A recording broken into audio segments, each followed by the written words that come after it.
Afgelopen zondag was het niet bepaald rustig in het centrum. Veel muziekkorpsen uit Nederland en België wisten de weg naar Venray te vinden en lieten van zich horen tijdens de 7e Euregio Parade. De regenparade, gelijk het woord zegt, een uitwisseling van verenigingen van Belgisch Limburg, Nederlands Limburg en de Belgische Oostkantons. De Euregio Parade is een samenwerking tussen de Limburgse Bond van Tamboerkorpsen en de Vlamo. Dat is eigenlijk de Belgische muziekorganisatie die tweejaarlijks een dergelijk evenement organiseren. De bedoeling is om 1 keer in Nederlands Limburg en 1 keer naar Belgisch Limburg te gaan en daar muziekkorpsen bij elkaar te laten brengen om muzikaal gehalte ten toon te brengen en vervolgens ook samen te verbroederen.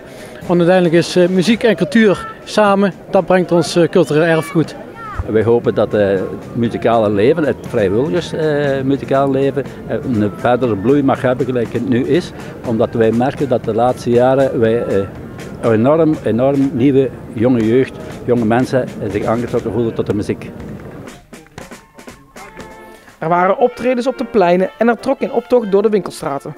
Ook de 100-jarige Harmonie uit Oostrum en de Harmonie Sint-Catharina-Leunen-Veulenheide waren present. Echter namen niet alle gezelschappen deel aan het défilé. Er zit een verschil. We hebben de optocht, het défilé wat straks gaat plaatsvinden. Daar nemen 13 verenigingen aan deel. Maar we hebben ook heel veel korpsen die niet kunnen marcheren.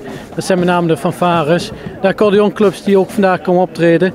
En dat zijn er nog een keer 13. Dus op dat gebied een mooi deelnemersveld om inderdaad de cultuur hier in Venray ten uiting te brengen. De muziekkorpsen marcheerden door het centrum waarbij op het Schouwburgplein het défilé werd afgenomen. En door sommige verenigingen werd er ook nog een show gegeven.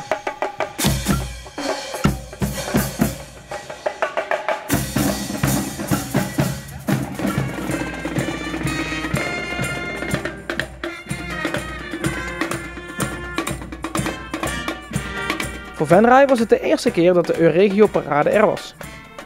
Nou, wat ik begrepen heb is de keuze Venray gevallen vanwege, het is een middelgrote plaats met een stadskarakter, aantrekkingskracht voor de buitenwereld, een mooi winkelcentrum, heel veel pleinen waar ze kunnen optreden.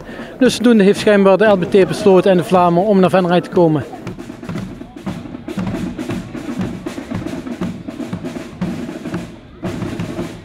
En in 2020 wordt de parade weer bij de Zuiderburen georganiseerd. De volgende keer is in België, maar dat is pas binnen 2 jaar. Omdat wij hebben een uitwisseling, een overeenkomst dat eenmaal in Nederlands Limburg, 2 jaar daarna in Belgisch Limburg, Nederlands Limburg en zo om en af. En zodoende zijn we vandaag al aan de 7e uitgave bezig.